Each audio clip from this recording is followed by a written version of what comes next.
To speak about the Danish Søren Kierkegaard is to speak about a giant in existential philosophy, religious existential philosophy. And I don't know where to start, but his importance has been great for me, and I think also for the history of understanding life and humans. He came from a traditional Danish family from Copenhagen and developed through 40 years of study, reflection, understanding, self-understanding. And he's not easy to understand in the language he writes. There have been many introductions to him as well. This is one of them. Johannes Slick, the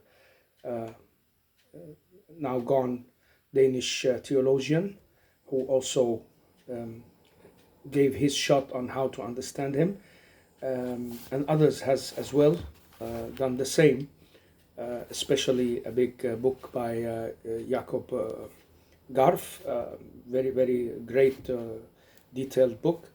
It's all been translated into several languages about Søren Kirkegaards Sack, it's called Sack.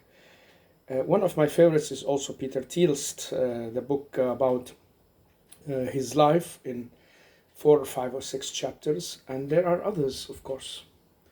One good explanatory introduction to him, but very long, is Herbert Dreyfus on the net. You can find him in a 10-hour long explanation on Søren Kierkegaard. What interests me is how he lived his life reflecting on his own life, and by doing so actually changing the points of view he was standing in.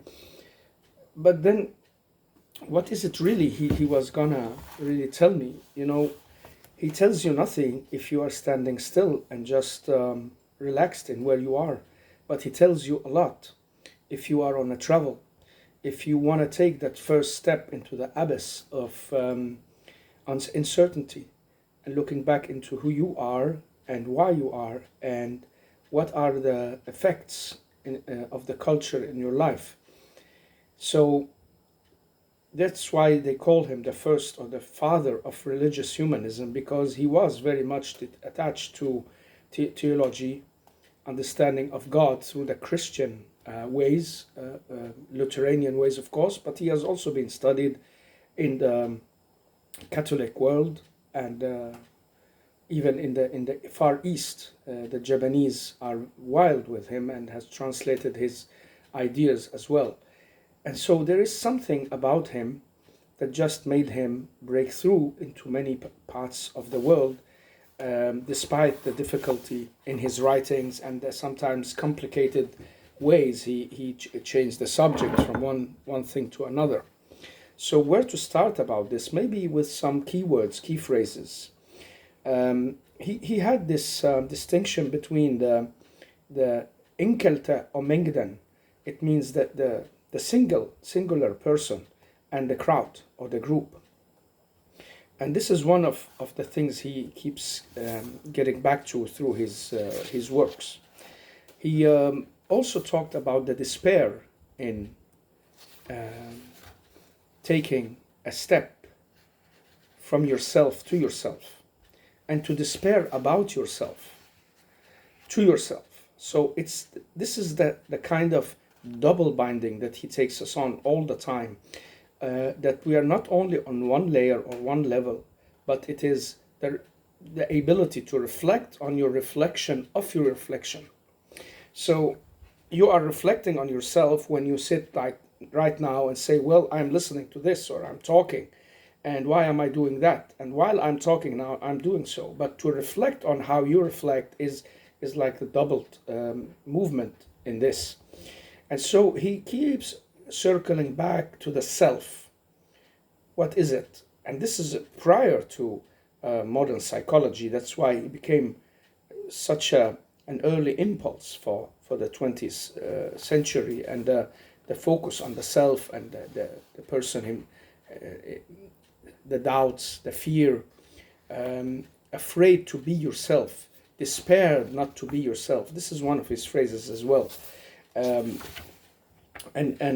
he keeps like making this distinguish between the persons who are living life on the surface, who is just going about. He call it in Danish spisborger, and it means the citizen who is just on the shallow top of things. He's the edge of things. He's not really going into deep. It's a facade where you you just go about doing all the things everybody else does, but you're really not in contact with your deeper self. And this is one of things that he made a whole play about, to show three voices talking together in that play, showing these three levels. The other second layer he went into is the aesthetican, and that's the guy or the man or the woman, for that sake, that goes a bit deeper to those beauty elements that is in life. He make different maneuvers like to find joy, pleasure, live the moment, as they say. And so this is like the second layer or type of person you find out there. And the third one is the one who do not run away, neither to just living the circular routine of just being around all the time and never really thinking about yourself or things around you. And the second one is the one who's running into kind of pleasure and sensuality, as you can say it, living the sensuality. The third one is he called him the religious person. And whatever you understand of religious, well, it's the person who goes a lot deeper, trying to really find that deeper understanding and harmony between himself. And so this idea of despair and not being yourself is very much in focus with Søren Kierkegaard. It comes around in many places in his books, and one of these are Sickness to Death, where he really focuses on this despair that can come in life at some time, and that's when you like move away from all the known and the known part of yourself. And so you start becoming aware that you have a self you're not really being aware of. And then you become despaired. You do not want that awareness. You get the fear, the angst. And then when you find out, well, I am aware of myself, and it's a distinction between me and the crowd, and it's something for itself, it's different. Well, you do not want to be yourself. That's another layer of despair, and the angst becomes even stronger there. And so the last one is accepting the awareness and understanding that you're actually running away from yourself. You do not want to be it by occupying yourself with all kind of pleasures and aesthetics and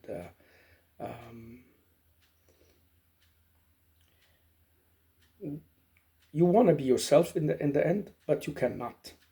So this is a deep despair that you are not able to really bring yourself to be yourself. And how to understand philosophy? Well, it's not easy, and it's not really available for everyone, because not all people will go like looking into this. But I believe personally that whenever a human reaches that point of understanding that distinction between itself and the others, it will need to have some words to put these thoughts on. And this is what he's providing. He's actually providing a lot of vocabulary, and he was really good using the Danish vocabulary to try to taste on words and put them into different correlations and interactions. And he used a lot of time on that. As we know from his biography, he could go around the streets of Copenhagen in the afternoon, take a walk, and then he could get back home and work for hours on maybe just 5-6 paragraphs or half a page, because he wanted it to go right. And other times he just wrote and talked about about things around him, but he could just give himself time to dig deep into these awarenesses that he wants to tell us about. Another side that really occupied him was, of course, his religion, his theological awareness and interest, and he was a dedicated Christian fellow for the Lutheran Denmark at that time. That was the only religion really dominating, and this awareness gave him also some inner trouble, because he wanted to dig into the real face and truth behind his religion, not in a way that just want to push it aside or lay it down, but he ended actually at some point really getting mad and angry at the church and on some of the bishops, and started like really criticizing the church, but he didn't really finish it because he wanted to look through that gaming Christianity, as he called it, that these people were just like on the surface playing Christians, but not really living it, and not really ready to give themselves up for that faith like the Savior. And so he really took that on him to make that kind of renewal, but he didn't never really finish, because he got ill. He died at the age of 42. He lived from 1813 to 1855, so it was a short-lived time, and yet published a lot of books and a lot of ideas. And he was alone. He had a love story in his young days, as I will come back to, also of great interest for anyone who wants to really understand part of life. So his passion for Christianity, passion for the true Christ, and the life of the love. He had a book he called The Deeds of Love, where one of the deepest deeds of love is to really give yourself up in the footsteps of Christ, under the faith, and in an immeasurable, unbounded belief.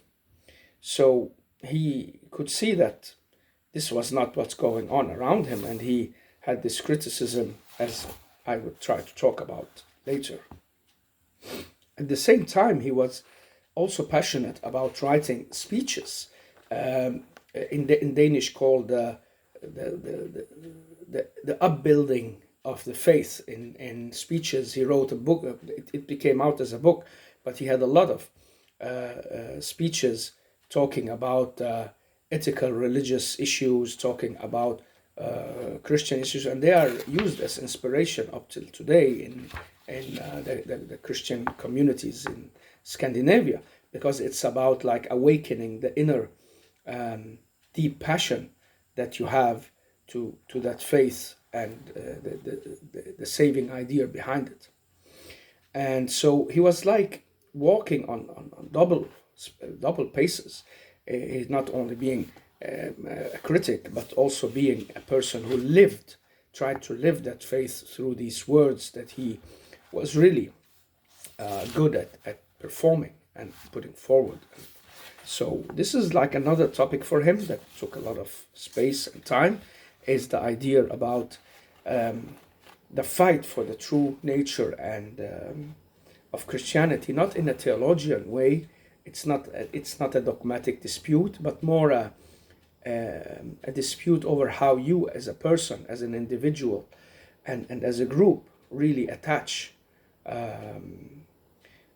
to that idea of the sacrifice in Christ. And he was not really calling people just to give themselves up to ultimately die like that. He wanted people to live, but to live on the true way of being ready to give yourself up totally in order to bring yourself to that deep faith without like just using it for manipulation.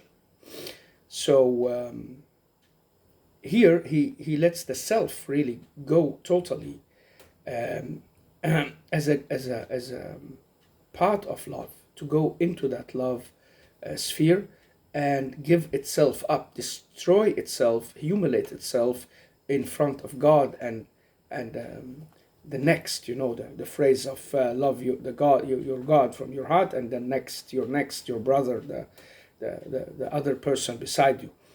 And so it's about like really being able to give yourself up to that idea of total embracement in that love, and living for the humans.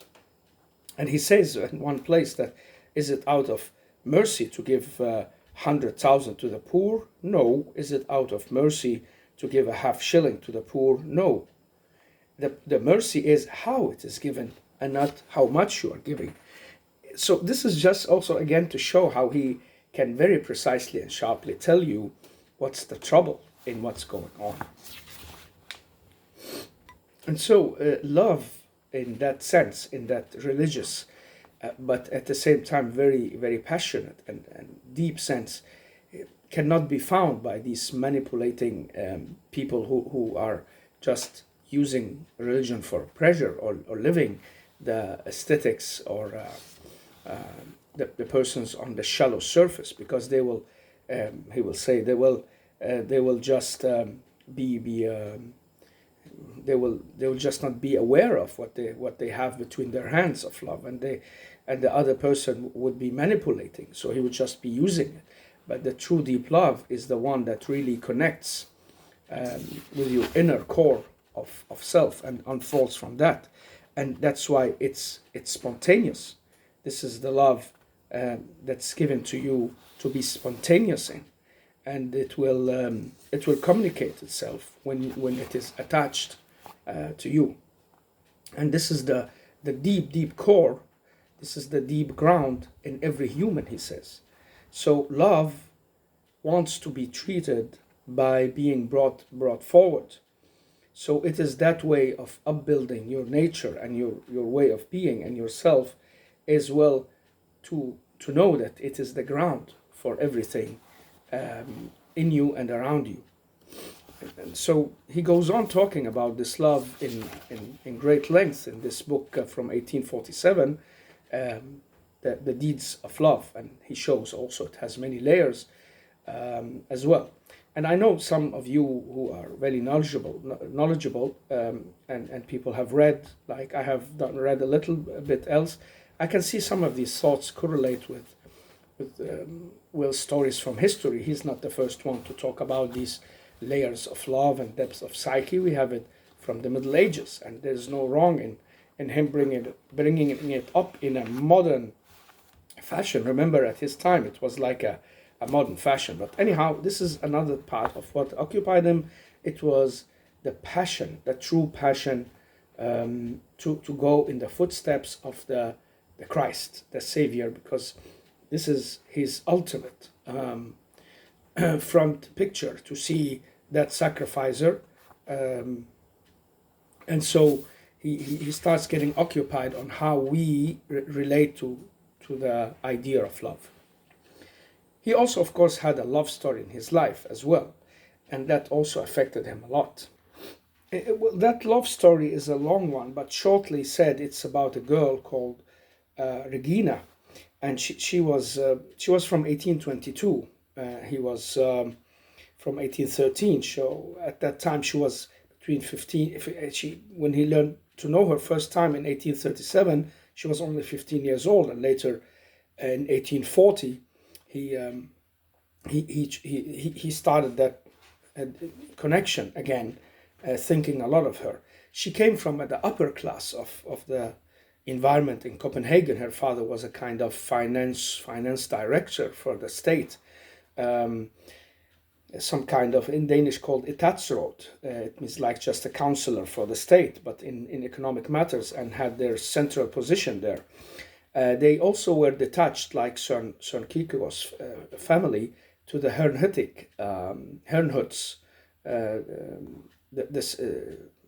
the servants of God, a brotherhood that came from Germany, and it was kind of,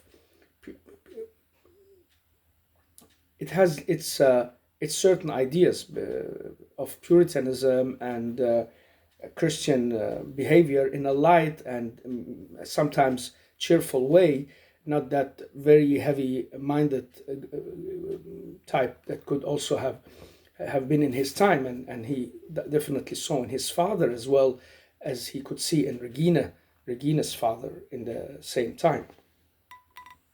And so he started like really giving her a lot of attention after he finished his exams in 1940.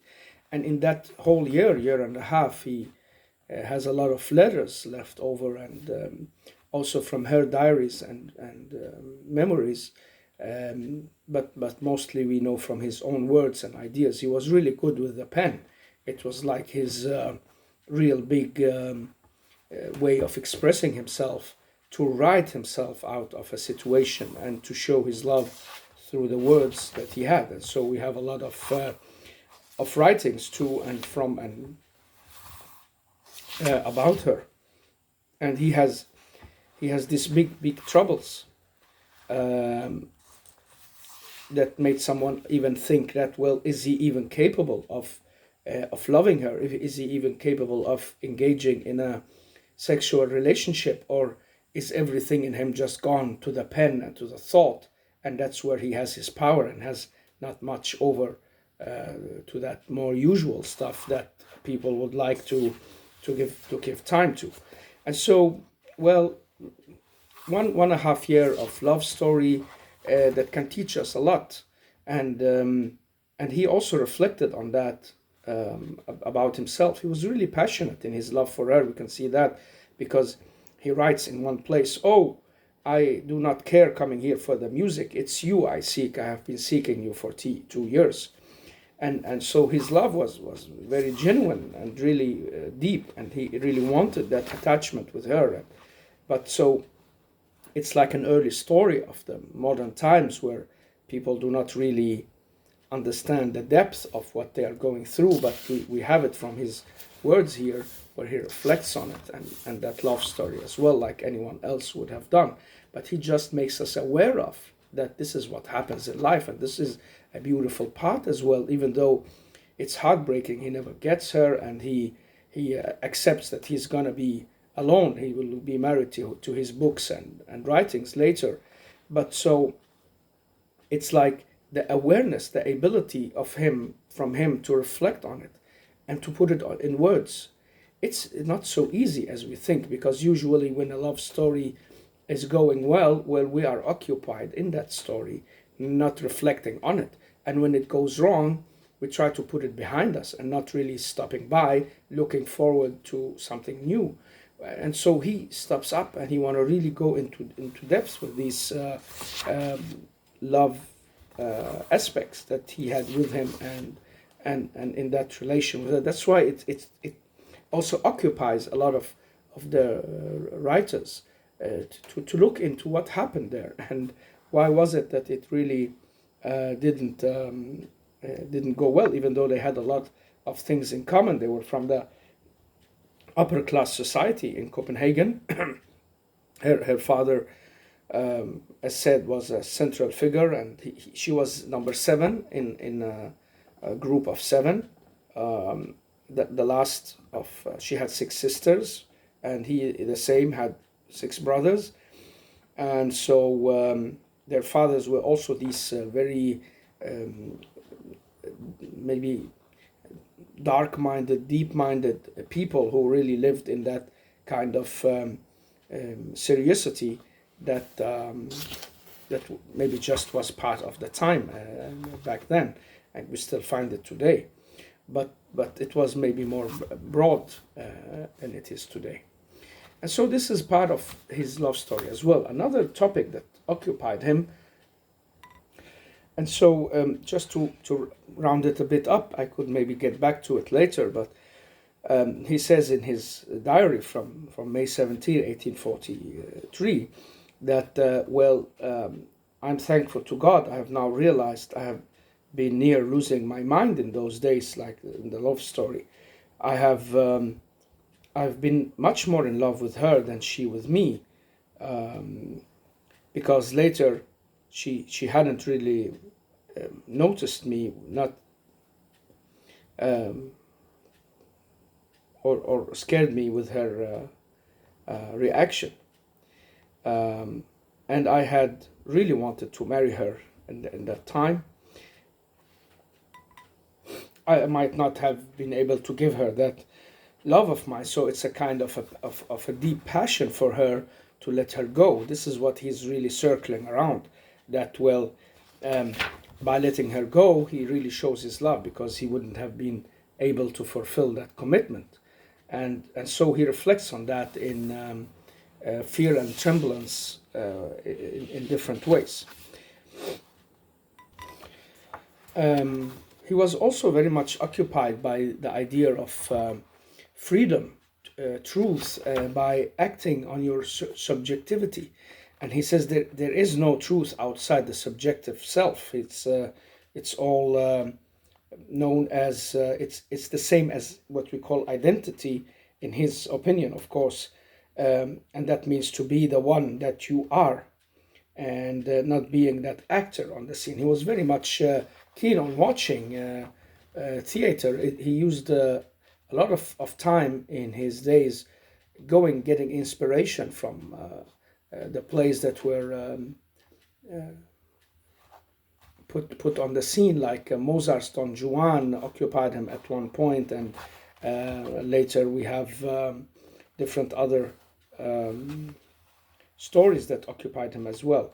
And so he was really trying to understand how life is, like it is a big scene, and we have these roles in it, and the same inside ourselves, where we can put ourselves to play a role that's not really the ID that we are. And so we get lost in those movements, not really staying true to the subjective self that we are. And this is something that can be discussed a lot, and has been discussed really a lot. And so I'm not trying to give a show off of philosophical understanding here and how we can discuss this word or that. It's more like, let's just get around what is it he really is focusing on as main words in a, my dear, simple, understandable way. Because this is what is useful for me and you, is that to understand, well, what kind of person was he, and what is it that his thoughts were circling around. And he kept circling in his own talks about guilty, not guilty. And it's in several ways, it's the call of the conscience and the morals, and um, the the way of life that, of course, he was built into and lived into, the cultural situation of the moralistic ideas. And so you become like feeling guilty all the time, that, as you should, as human, you're not good enough and you're guilty, and you should get rid of that guilt by of course becoming that religious person. And so he wants at the same time to confront himself, being guilty or not guilty. And so this was also a point that occupied him a lot, to look back into how we look back at ourselves, and how that looking into ourselves can give us that conflict that we can have between what we want to achieve and what we are asked to achieve. And so it becomes also at some points like a discussion between those demonic sides of the self, or what the self wants, and that very angelic religious side that really gives the personal existence an eternal kind of loneliness and heartbreak. You are like just between, it's called the evikval. The evikval, it's an eternal heartbreak and feeling really stretched out between your personal existence and the existence as it should, as it is out there.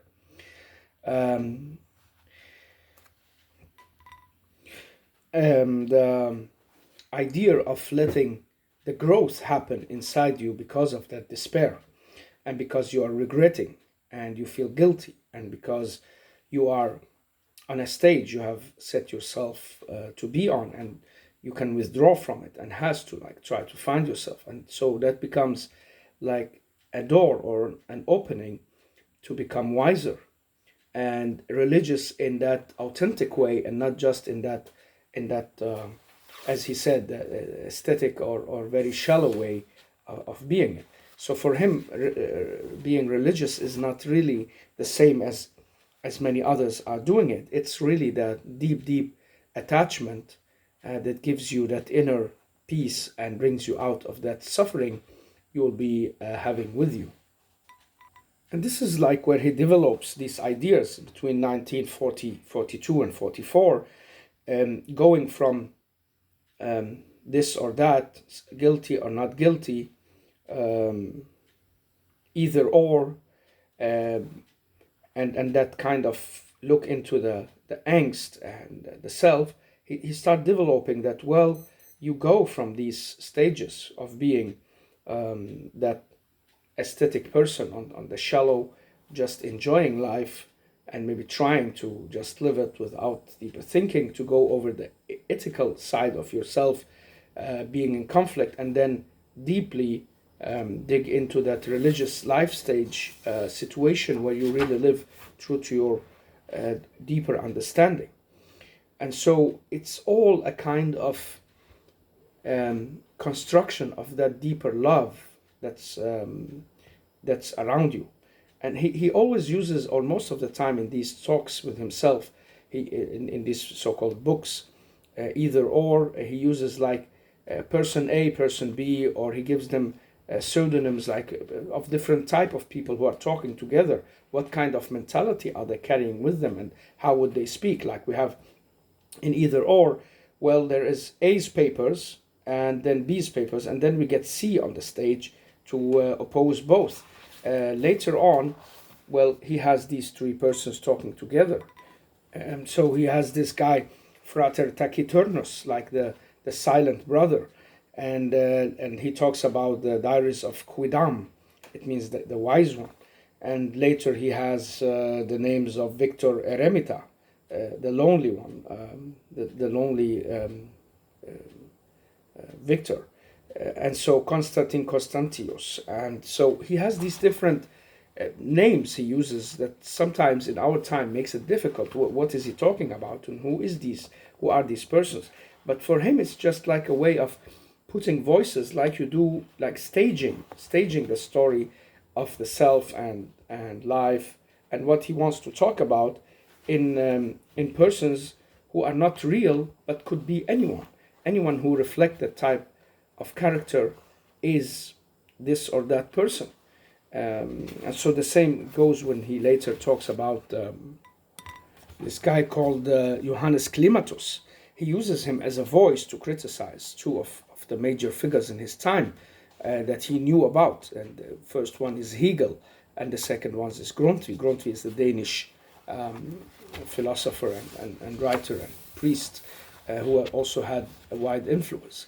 And so he uses these voices inspired by the theater and by the scene and reflecting life as a scene, which makes it in many ways also like reading a fiction story. So he's on that verge of going from just reflecting his own thoughts to giving them personalities and letting some fictive persons become the voices of these roles. And then he has much easier like being the master of these dolls, like playing with words and occupied with certain ways of life, like that guy who is the persecutor of joy and happiness and wants to put everything underneath his pleasures, and so this can give him space to do that, because it's not himself talking and he's not talking about someone in particular.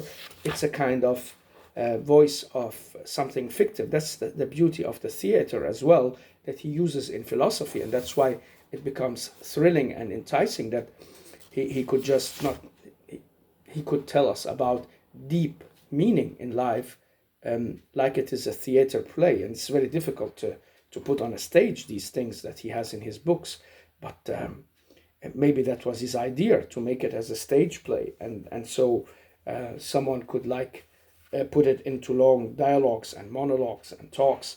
But of course the case with the stage is it needs to be thrilling, exciting, changing, and take our attention. And this is not easy, neither with his way of writing or with these personalities. But I hope, from behind that, you can understand that he's really just trying to give you the deeper meaning of life through these figures that he invented to do so.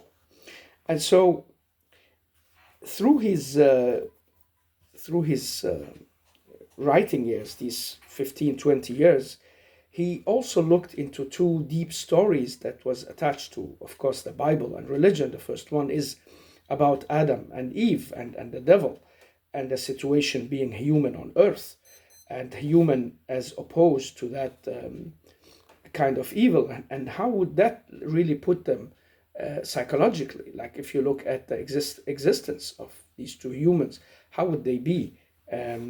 It's like he says, it's like they have the possibility, but they have difficulties in that possibility. Should they not? Should they do it or should they not do it? And that's a distinguish of the human from the animals. He said, we've never seen animals make choices like this by getting in doubt. Well, they want to eat, they go eat, but they can maybe be afraid of not being understood, but of not getting to what they want. But the humans would be afraid of not really going on with what they need, not being understood. So that freedom of choice that we see all the way back from Adam and Eve is very central in our lives, and it seems to have two sides. First of all, it's the possibility. You are there, one and alone. You are not abandoned by people. They are maybe around you, but you have the possibility every moment that you are really left over to yourself and the choices that you have. And so you can get into that situation where you freeze and get uncertain, and you will be like a person who want to walk through a door but not really able to go through the door. So you just freeze there in the situation, or do not go on with what you want to do. And that's the fear. That's one stage of the fear that can give us that kind of stand still. And we can do that because as humans we are meant and bent on acting. And so that passion in us will drive us to make a choice, even though we have the fear hanging over our heads of the consequence of this choice. This is one story he circles around. The other one is the story of Abraham and the sacrifice of Isaac in the Christian literature. Well, I'm from a Muslim literature and culture, and so it would be the story of Ishmael if this story were told like interpreted by Muslim and Arabic eyes. It will be like, okay, he's reflecting on the story of the sacrifice of Ishmael, but in the Bible it's the story of Isaac, of course. And so it's like, how is he able to do that? He's trying to look into his psyche, and that's very deep. And he has some very, very fascinating pages on this issue of Isaac and Abraham, the sacrifice, and then the lamb.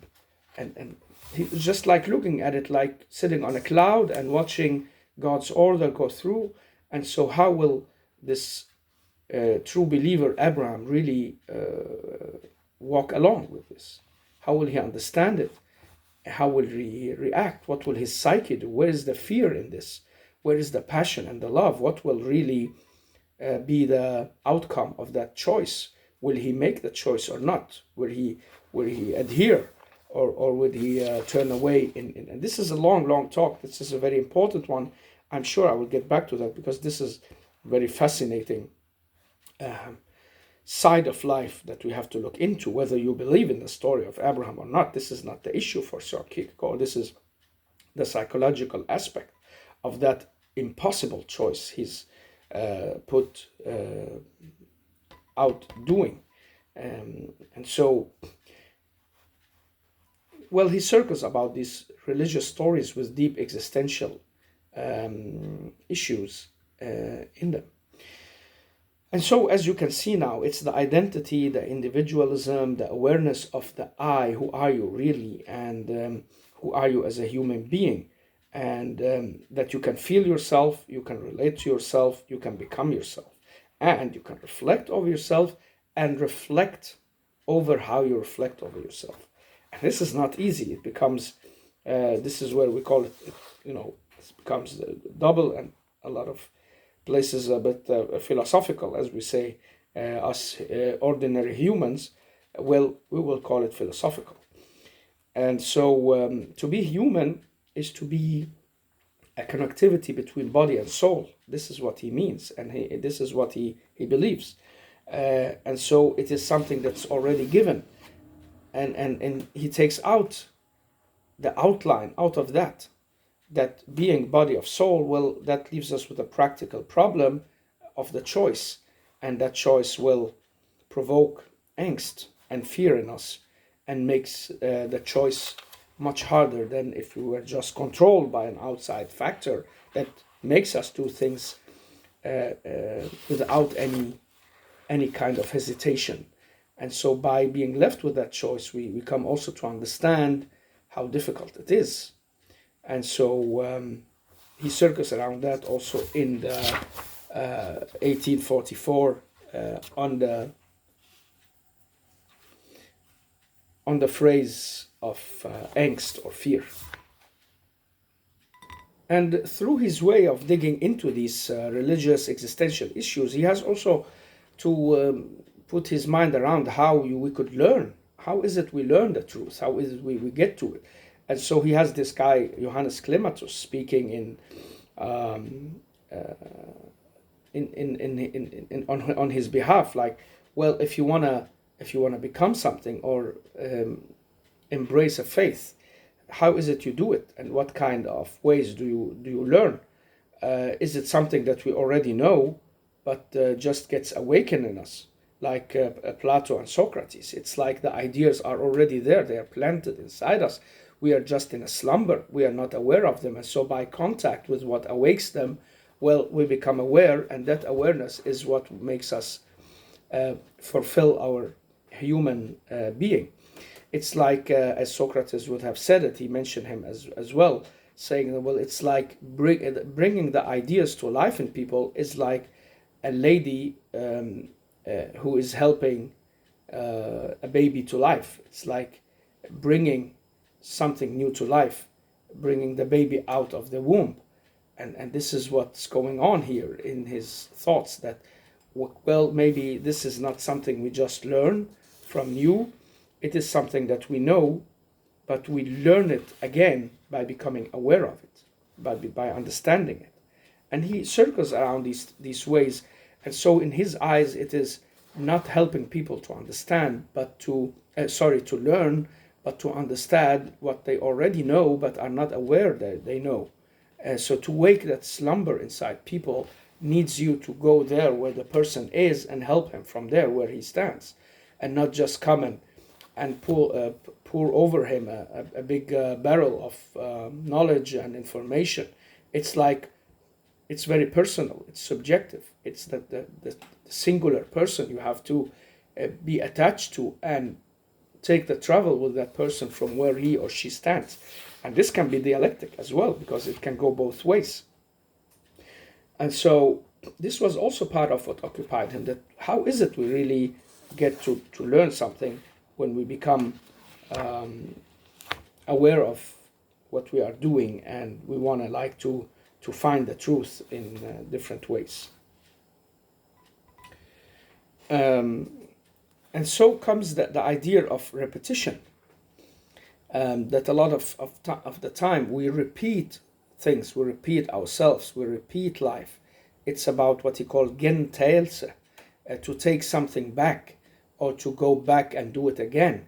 And he actually goes back to his love story and see, well, will he when Regina, she chose that other guy to get engaged to him and marry him. Well, he say, well, she's taking some part of her life back, because she was all giving in, awaiting him, but he never could act on that, which he did not feel he could, and so he left her there hanging. In many ways, that's what gave him also the idea of guilt and the thought of not being able to fulfill. this destiny of his. And so there could be a tragic way out of this, or maybe a repetitive way that brings happiness. And this is by taking yourself back and going through with your original story, or going back to what you know. And so here he talks about this repetition in life. When we stand between the choice of either or, we have also the repetition as a parallel that goes with it. And so it is heavy sorrow and deep heart. He also threw these pages out of his manuscript, as several authors would tell us, because he could not bear talking about his real life in this philosophical life, exposing his loved one. And we can just imagine how hard it must have been for him, that he is waiting, and she's waiting for him, and he's gone into that action of repeating. And he gets into that, and then he starts philosophizing about it. What is it to be repeating when you end something? And this is what he talks about here. I myself, I have the repetition here. I understand everything, and everything is as beautiful as ever. And I myself again, and this self that is mine wouldn't be picked up by somebody on the road. It's a division of my own being. So I go back to be myself again. Isn't that a repetition? Didn't I get a double of everything? Isn't I myself the same way as before? That I had to feel the meaning of that doubleness in me. So it's like he can see that, well, we repeat ourselves, but there is something being added to that self. It's not the same one as the one that experienced things the first time before the repetition. So even though we repeat things, it's not necessarily that they always mean the same if we are really aware of their meaning. And so he ends up like saying, repetition is the reality and the seriousness of being, and the person who wants the repetition, he has matured in seriosity. And that's a cryptic way of saying things. Well, the one who wants the repetition, he has matured in seriosity. Is that good or bad? Don't we lose something by being serious all the time, just repeating the same actions? And so there are sides to this that's good. It makes us like think about certain issues of life, provided that they can be understood, of course, because this is the problem when we're writing philosophy of this kind. It can become so tough and dense that you don't understand it, and the people who explain it want to show they understand it, and so they start explaining it in the difficult terms as well, to show that they can go all the way up there, instead of keeping it low and understandable in many ways. But that's the problem of it, because if it becomes very understandable, maybe people would think that it's not important. So we are bound in that movement all the time between explaining and not explaining. So there is something here that can be observed in all this. It's not understandable. And so he also circles about these ideas of paradoxes, dialectical movements, and it was part of his time, philosophy of that time, but it's part of life as well, that you either or, you go to this or to that, or maybe you move in between them. This is what he's trying. He's trying to combine these movements of this or that, to be or not to be this. And so we're back to this very central word of to be or not to be, stolen from Shakespeare by me right now. And so it's a lot of things that's difficult to understand and describe, especially faith. And he says here that faith is a feeling or a situation that is difficult to describe and understand and explain, because it's a reality that's outside that reality that we can sense and have in common as common experiences.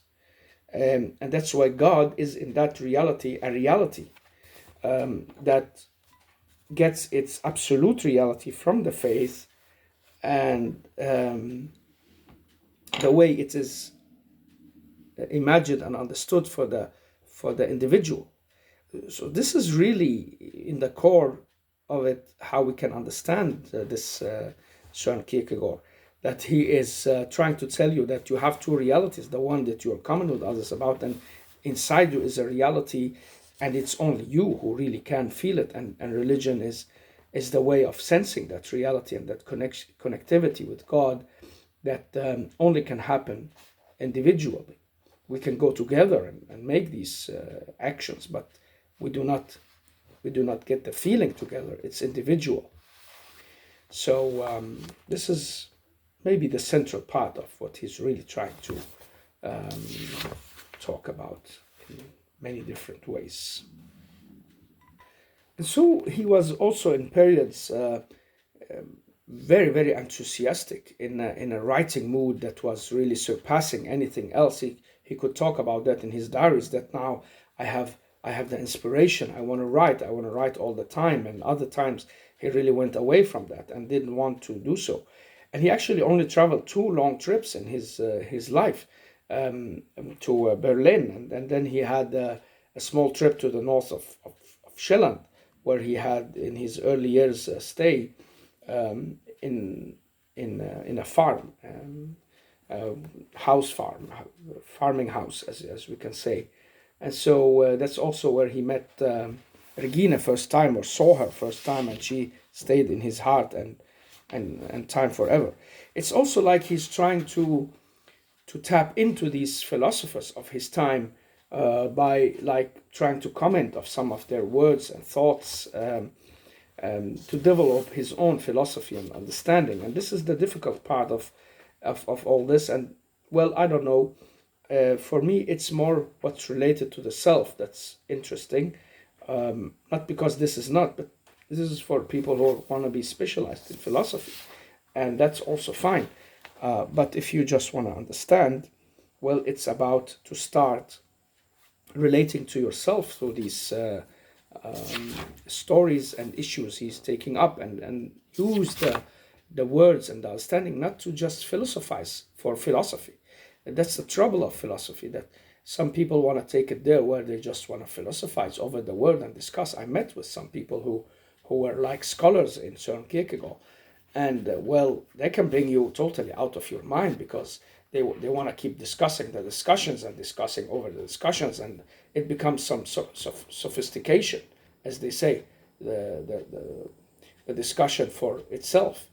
And that's not the meaning. It's about getting somewhere in your life, not just stopping up by every small aspect of what this word could mean and not mean, and so on. It's how do you relate to yourself using these words, using the life of this philosopher who died early and left such a huge cultural inheritance. And he's one of the really big names in Denmark, and has been a kind of, what can you say, a mark that many people know Denmark through his lenses and his way of thinking, his life, especially those who takes on to try to understand him and decode him. And this is a long process. I'm not saying I'm decoding him at all here. I'm just to try to give some insights in what it is that he's really trying to get at, in my understanding.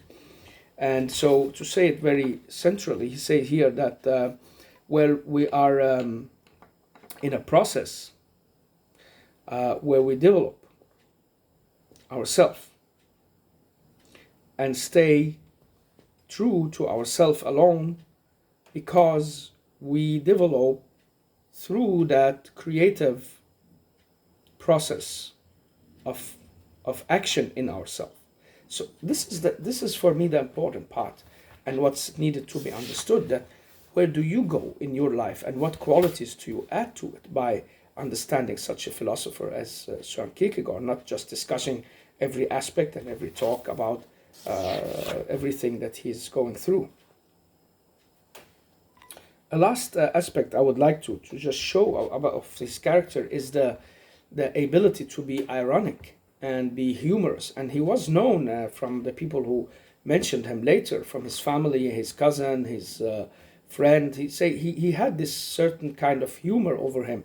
So he was not just all that serious, head-bound philosopher that could not never laugh or see the funny sides of things. He actually wrote a whole book uh, about the word irony. And in that time, irony, well, it was like kind of connecting everything, the tragical and the funny side and the tragic comical side of how we see things and how it happens and unfolds. Again, focus on the psychology of it. And so he had this also his humoristic sides and tried to show them to the people around him, and he could tell funny stories. And so he wasn't just all that over serious guy who could never see funny sides of anything. Actually, he could even see funny sides of himself and try to laugh at the things that could be said. And at that time, that was difficult to do because it's the honor that comes, even in our times. It's not easy to laugh at yourself, especially not in public, and especially not putting yourself under a kind of laughing machine, because it's like they are just making fun of you to wipe your honor and your self respect out. And he had to deal with that. And he was actually at one time or two, he was made fun of in some of the newspapers who didn't like his writings and saw him as a crazy philosophing bird whom nobody understood. And so they made a lot of fun of him, talking about himself, looking at himself, understanding himself. And so they made some funny caricatures of him as well, showing that. He had also times where he was in true despair. He had these writings about from a yet living guy, a person's papers. So it's like, I want to tell you of what I've been through while I'm still living. And so he had this shift that could be like manodepressive in a way, that writing and talking and seeing clearly through things. And then he had times where, well, he were fragile and maybe more in despair than he was. And this is what shows in his books. If you just look at the titles, either or, on the phrase fear, how to understand, angst, the despair, the irony, yet living person, and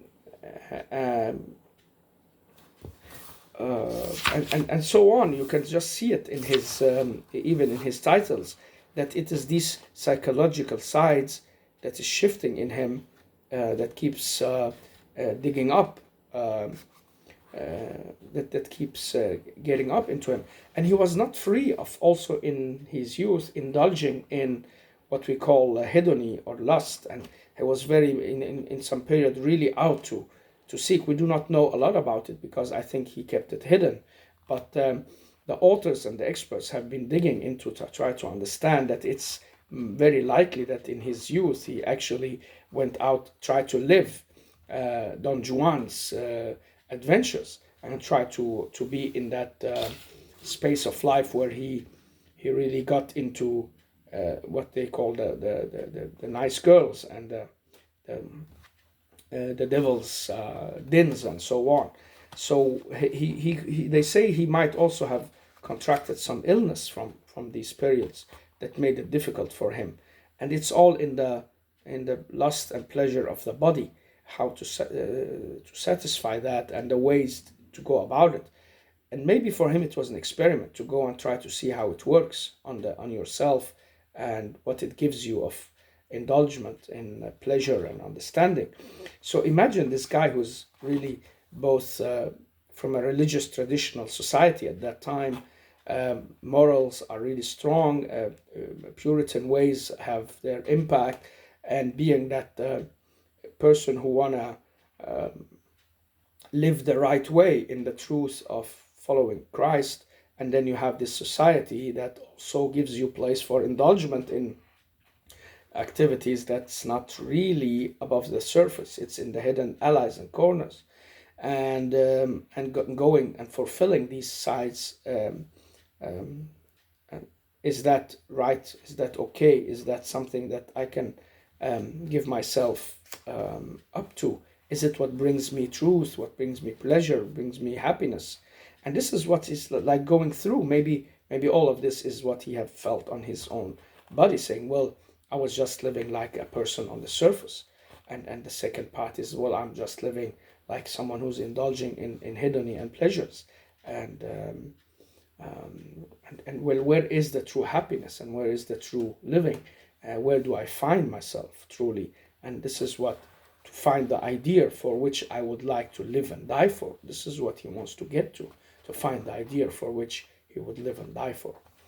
And so, yeah, he goes to what he calls the sins of the body, and well, the persons who have had these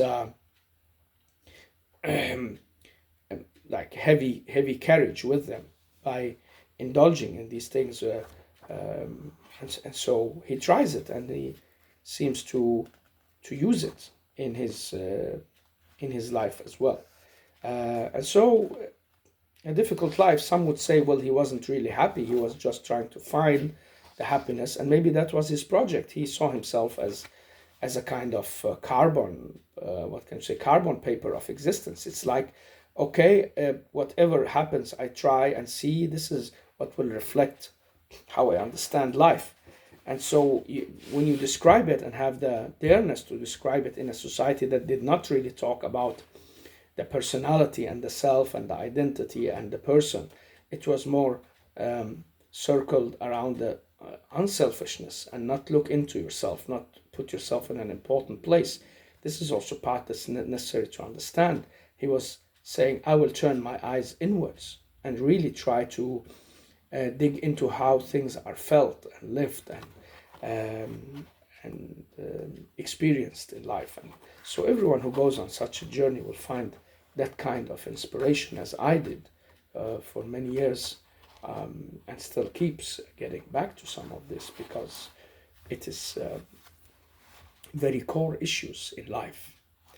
So I'm glad I went through this, and I'm gonna maybe talk freely in another talk about all the things that has inspired me and how I related to my life in this. And I'm actually okay with that nobody is listening, because there is a reason for why you just talk like this. Maybe I want to dig a bit deeper into things, and this is the way to do it, imagining that I'm talking to people or relating something out there. But I just know at the same time, deeply inside me, that even though this doesn't have any attention, or it's not necessary to put it out there because no one is listening to it, it might be that exact need that just one or two persons out there at one point will find and reach out for and understand life through the keywords and the key talks that I've been reflecting through these books and special personalities that I want to go through. But mostly I'm also doing it because I'm fond of it, and it's a kind of refreshment. It's a kind of repetition for my own self, and it's never the same repetition, because you are a new person now. So when you look at it, you're looking with new eyes and new feelings, new ways of adapting this. So this is the beauty of it as well for myself. So if anyone reaches here and wonders, well, who is this guy talking to, because there's no one listening, I don't really go looking out for someone. Listen, I would love to that someone would listen, and maybe thousands and millions would have the benefit of listening to these things if they are useful. But maybe they are not. But I'm sure they would be useful for at least one person out there, and this is what makes my day joy, and it's useful for me. So it's a double act of like living with these words and ideas again, and at the same time leaving it out there for an eventual bypasser who would just find it the exact right thing that he needed to dig into, or she needed to dig into, and never found it out there because of all these charts and movements, and circus people just want to show you how smart everything is without really giving you the depth of it, or at the same time You have some others who want to give you all the depths and show how clever they are, but they leave you in a foggy, dizzy way that you don't understand anything, and then you think you are the stupid one and they are the clever one. And this is not the intention of all this, either philosophy or religion. It is to make you rebirth in your own way and get hold on yourself. This is what I really want to talk about in a free manner in another talk.